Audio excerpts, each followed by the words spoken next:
Hi everyone, I'm Dave Carellin, Head of PPC at Dark Horse. Today, I'd just like to talk to you a bit about seasonality adjustments. So, one of the main problems really with everything being automated in Google now is that it's very tricky to be able to push and pull effectively.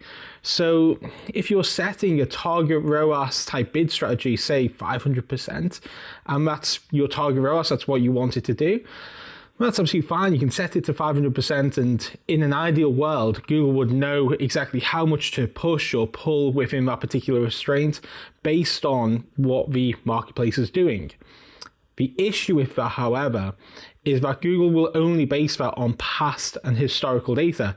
That's all it's got to look at, really. It doesn't necessarily know that it's Christmas time, that it's Black Friday, Cyber Monday.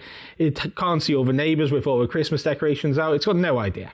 So, in a way, we have to actually teach it how to be able to do this, because effectively Google will start to learn. It will start to realize, okay, things are ramping up, but it can be too slow to react. So instead, what we can use is seasonality adjustments to kind of override the back-end algorithms and give it a bit of a kick. So what seasonality adjustments allow you to do, it's found in the back end of the bid strategies section of Google. And what you can actually do there is to tell Google that over a certain period of time that you've dictated, that you expect the conversion rate to increase relative to what it previously had been by, say, 5, 10, 15, 20% or whatever. You can even get a decrease if you want, so you can work the opposite way. If for whatever reason you're moving out of a key period, or you just expect there's going to be a bit of a downturn in sales for whatever reason, you can actually use them in the opposite way as well. But for this, we're just focusing on these peak periods and maximizing in those. Now, the key thing here is the speediness of it. So as I said before, instead of Google learning and having to take that time, you can just get that immediate kick. And it does do a step change dramatically for it as well. And the other thing which is quite strong about this as well as it being a quick to learn process, it can be quick to unlearn that as well. So you don't necessarily want to still be having, Black Friday type activity after you've moved past Cyber Monday and into the Tuesday, Wednesday, etc.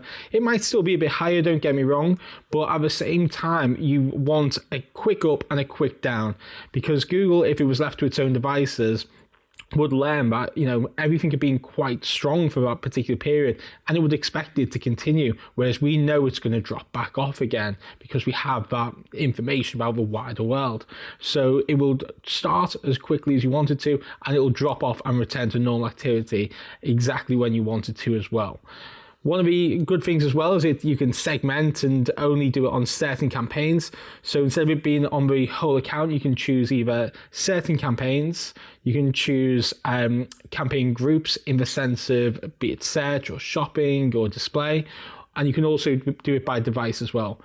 I would highly, highly recommend it as something that can really add some value around your key seasonal periods as we move into Q4 and peak for a lot of e-commerce clients.